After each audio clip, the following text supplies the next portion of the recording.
Hello बच्चों, let's read the question. Question says how is the Indian president elected. Question में हमसे पूछा गया है कि इंडिया के प्रेसिडेंट की इलेक्शन जो है वो किस तरह से होती है।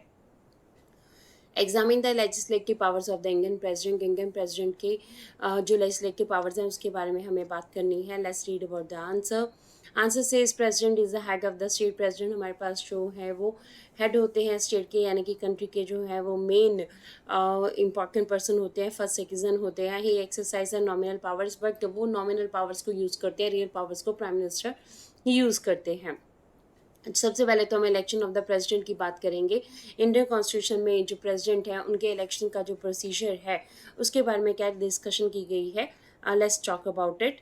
The president is not elected directly by the people. देखिए, प्राइम मिनिस्टर जो है हमारे पास एंड मिनिस्टर जो है उनका इलेक्शन डायरेक्टली होता है, बट प्रेसिडेंट जो है हमारे पास इनका इलेक्शन जो है वो डायरेक्टली नहीं होता, इनडायरेक्टली होता है। तो प्रेसिडेंट जो है हम डायरेक्टली चूज़ नहीं करते हैं। डायरेक्टली एंड इनडायरेक्टली डेमोक्रेसी में जो है डिफरेंस क्या है कि डायरेक्टली डेमोक्रेसी में हम अपने रिप्रेजेंटेटिव्स को यानी मिनिस्टर्स को डायरेक्टली चूज़ करके अपनी लेजिस्लेटिव असेंबलीज में भेजते हैं, बट इनडायरेक्ट में जो है जो मेंबर्स इलेक्ट किए होते हैं हमने, वो आगे रिप्रेजेंटेटिव्स को इलेक्ट करते हैं या फिर जो मेंबर इलेक्ट करने हैं उनको इलेक्ट किया जाता है इनडायरेक्ट डेमोक्रेसी में। The elected members of the parliament MPs and the elected members of the legislative assemblies यानी कि MLAs elects the president। देखिए, प्रेसिडेंट को इलेक्ट कौन करता है? जो मेंबर ऑफ पार्लियामेंट है हमारे पास, इलेक्टेड मेंबर्स ही इसमें आते हैं। अब देखिए, अगर हम इलेक्टेड मेंबर्स की बात करते हैं तो हम यहाँ पे बात कर रहे हैं पार्लियामेंट के उन मेंबर्स की जो कि इलेक्शन के थ्रू ही हमारे पास जो है पार्लियामेंट में आए हैं। अब यहाँ पे नॉमिनेटेड मेंबर्स जो हैं उनको नहीं लिया जाता है। नॉमिनेटेड जो मेंबर्स होते हैं उनको नहीं लिया जाता है। क्यों? क्योंकि नॉमिनेटेड मेंबर्स जो है प्रेसिडेंट ही उन्हें नॉमिनेट करता है, तो इस तरह से नॉमिनेटेड मेंबर्स को जो है इनमें पार्टिसिपेशन करने का मौका नहीं दिया जाता है। प्रेसिडेंट के इलेक्शन में सिर्फ इलेक्टेड जो मेंबर्स होते हैं, जो इलेक्टेड मेंबर्स हैं, वही पार्टिसिपेशन करते हैं। तो इसमें कौन आता है हमारे पास? एमपीज आते हैं लोकसभा राज्यसभा के, एंड एमएलएज आते हैं, जितने भी हमारे एमएलएज हैं मेंबर ऑफ लेजिस्लेटिव असेंबलीज के, उनको लिया जाता है। अब देखिए किस तरह से इस सिस्टम को किया जाता है। The president of India is indirectly elected by the electoral college. जो प्रेसिडेंट के इलेक्शन है वो कौन कराता है? इलेक्टोरल कॉलेज जो है वो करवाता है, in accordance with the system of proportional representation bye means of single transferable vote. अब देखिए यहाँ पे सिस्टम क्या होता है, इलेक्टोरल कॉलेज जब वोटिंग कराता है तो इसमें प्रोपोर्शनल रिप्रेजेंटेशन को यूज़ किया जाता है। यानी कि हमारे पास जो है सिंगल ट्रांसफरेबल वोट, जो वोट्स हैं उनको जो है प्रेफरेंस के बेसिस के ऊपर जो चेंज किया जाता है या उनको आगे डिवाइड कर दिया जाता है। The vote value of N MLA will be. देखिए जो हमारे पास वोट वैल्यू अगर हम एमएलए की देखें तो एक एमएलए की वोट वैल्यू क्या होती है? The total population of the state, किसी भी स्टेट की जितनी पॉपुलेशन है, and total numbers of elected members of the state. State legislative assembly के जितने एमएलएज हैं वो आएंगे और टोटल पॉपुलेशन आएगी, उसको डिवाइड कर दिया जाएगा 1000 से, तो हमारे पास एमएलए की जो वोट है उसकी वैल्यू आ जाती है, उस स्टेट के एमएलए की वैल्यू आ जाती है। सो नेक्स्ट हमारे पास the vote value of MP, member of parliament की अगर वोट वैल्यू की बात करें तो उसमें क्या आता है?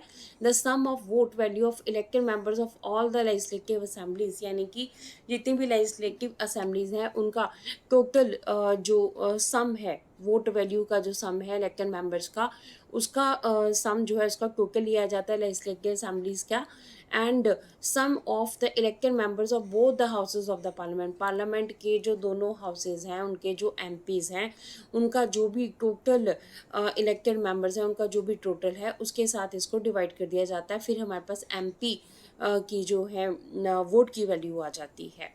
अब इसके बाद हमारे पास जो है क्या किया जाता है, जब हमारे पास प्रॉपर अगर एक से ज़्यादा हमारे पास जो है नॉमिनीज आ जाते हैं प्रेसिडेंट के इलेक्शंस के लिए, तो उस टाइम के ऊपर क्या सिस्टम को यूज़ किया जाता है? उस टाइम के ऊपर मान लीजिए हमारे पास 3 जो है नॉमिनीज़ हैं प्रेसिडेंट के इलेक्शन के लिए, तो प्रेफरेंस के बेसिस के ऊपर वोट्स दी जाती हैं। फॉर एग्जांपल मैंने जो है हमारे पास पी पर्सन है, उसने एक जो है वो नंबर 1 पे रखा है, बी को नंबर 3 पे रखा है, सी को नंबर 2 पे रखा है। अब हमारे पास क्यों है, उन्होंने क्या किया है, उन्होंने जो ए है उसे थर्ड नंबर पे रखा है, बी को फर्स्ट पे रखा है और सी को जो है उन्होंने सेकेंड नंबर के ऊपर रखा है। इस तरह से सब जो मेंबर्स हैं उनकी प्रेफरेंस देख ली जाती है। प्रेफरेंस के बेसिस के ऊपर फिर वोट्स को काउंट किया जाता है। अब मान लीजिए ऐसे हमारे पास जो है वो एस हैं, और एस ने जो है वो ए को 1 पे रखा है, बी को जो है उन्होंने 2 पे रखा है एंड सी को जो है उन्होंने 3 पे रखा है। अब यहाँ प्रेफरेंस काउंट की जाती है। मान लीजिए अब देखिए फर्स्ट में क्या आया हमारे पास, जब जो 2 है, जो सी है हमारे पास कैंडिडेट, इसके पास 2 प्रेफरेंसेस आ गई और बी के पास जो है हमारे पास एक एक प्रेफरेंस आई, और अब यहाँ पे ए के पास भी 2 प्रेफरेंस आई। तो इसका मतलब जिसके पास प्रेफरेंस जो है वो कम होगी उसकी वोट को जो है ऐड ऑन कर दिया जाएगा दूसरे कैंडिडेट्स की वोट्स में। सो इस तरह से जो है वोट्स को काउंट करते करते लास्ट में जो भी कैंडिडेट के पास सबसे ज़्यादा वोट्स रह जाती हैं वो हमारे पास क्या होता है, प्रेसिडेंट के कैंडिडेचर के लिए, यानी कि जो है मेन पर्सन रह जाता है प्रेसिडेंट इलेक्शन में। सो उसे अपॉइंट किया जाता है as a president. Legislative powers, अगर हम बात करें प्रेसिडेंट की, लेजिस्लेटिव पावर्स क्या हैं हमारे पास, let's talk about it. President has a power to summon the houses of the parliament and to dissolve the Lok Sabha. देखिए प्रेसिडेंट के पास पावर होती है कि वो पार्लियामेंट के जो हाउसेज हैं, लोकसभा, राज्यसभा, इनको समन यानी कि इनको नोटिस भेज सकते हैं एंड इनको ये लोकसभा को डिसॉल्व भी कर सकते हैं, इनके पास ये पावर भी होती है। प्रेसिडेंट को अगर लगता है कि रूलिंग पार्टी जो है इनके पास प्रॉपर मेजॉरिटी नहीं रही है तो ये नो कॉन्फिडेंस मोशन के ज़रिए जो है लोकसभा को डिसॉल्व कर सकते हैं। सेकेंड, अगर हम देखें, he can also summon a joint sitting of both houses in case of deadlock between them. अगर प्रेसिडेंट को लगता है कि दो हाउसेज के बीच का जो टाइम पीरियड है उस टाइम पीरियड में जो है कोई भी जॉइंट सिटिंग नहीं हुई है या जॉइंट सिटिंग की ज़रूरत है, तो उस टाइम के ऊपर वो प्रेसिडेंट क्या कर सकते हैं, समन भेज सकते हैं, नोटिस भेज सकते हैं दोनों हाउसेस को और एक जॉइंट सिटिंग करवा सकते हैं। या किसी इमरजेंसी में भी अगर जॉइंट सिटिंग की ज़रूरत होती है तो प्रेसिडेंट समन भेजकर जॉइंट सिटिंग करवा सकते हैं। The president has right to address either houses और द जॉइंट सिटिंग। प्रेसिडेंट के पास ये राइट होता है कि वो किसी भी हाउस को एड्रेस कर सकते हैं या जॉइंट सिटिंग को जो है वो एड्रेस कर सकते हैं। ही can also ask about the attendance of the members. उनके पास ये भी राइट होता है कि वो मेंबर्स के अटेंडेंस के बारे में भी पूछ सकते हैं। He nominates 12 members in the Rajya Sabha. देखिए नॉमिनेशन पावर की अगर बात की जाए तो राज्यसभा में हमारे पास जो प्रेसिडेंट है वो 12 मेंबर्स को नॉमिनेट करते हैं। अब ये 12 मेंबर जो नॉमिनेट किए जाते हैं प्रेसिडेंट के इलेक्शन में पार्टिसिपेशन नहीं करते हैं। 12 मेंबर अलग अलग फील्ड में जो भी महारथी होते हैं, जैसे आर्ट, लिटरेचर, स्पोर्ट्स हो गया, हमारे पास फिल्म इंडस्ट्री हो गया, जहाँ पे इनकी काफ़ी उपलब्धियाँ होती हैं, उन पर्सन को नॉमिनेट किया जाता है as a member of Rajya Sabha.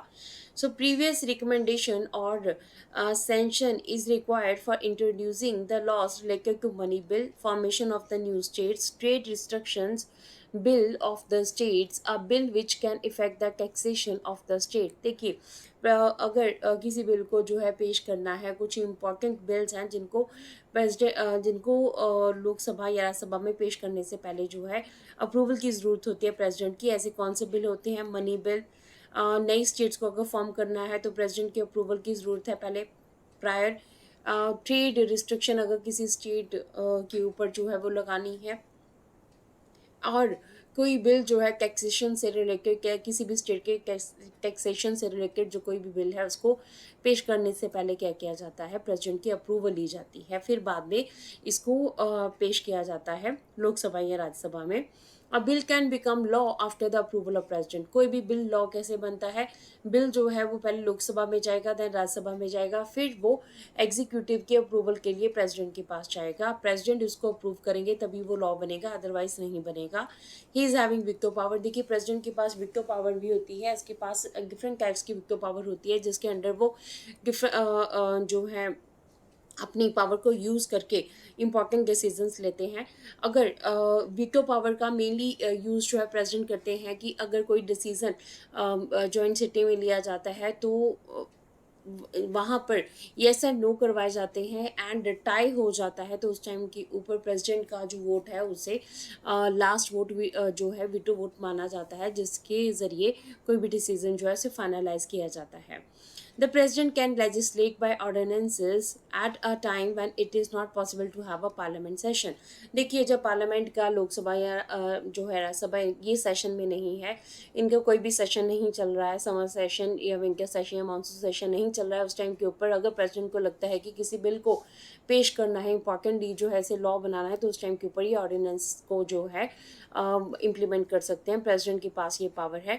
अब कोई भी ऑर्डिनेंस अगर प्रेसिडेंट जो है वो पेश करते हैं, यानी कि उसको इम्प्लीमेंट करते हैं, तो विद इन 6 मंथ्स जो है वो पार्लियामेंट के हाउसेस में इम्प्लीमेंट होना चाहिए, वहाँ से अप्रूवल मिलनी चाहिए, तभी वो लॉ जो है वो आगे कंटिन्यूटी में रह सकता है। अगर अप्रूवल नहीं मिलती है तो ऑर्डिनेंस जो है वो कैंसिल हो जाता है। So this is the answer of the question. Hopes you understood the question as well as answer. Thank you.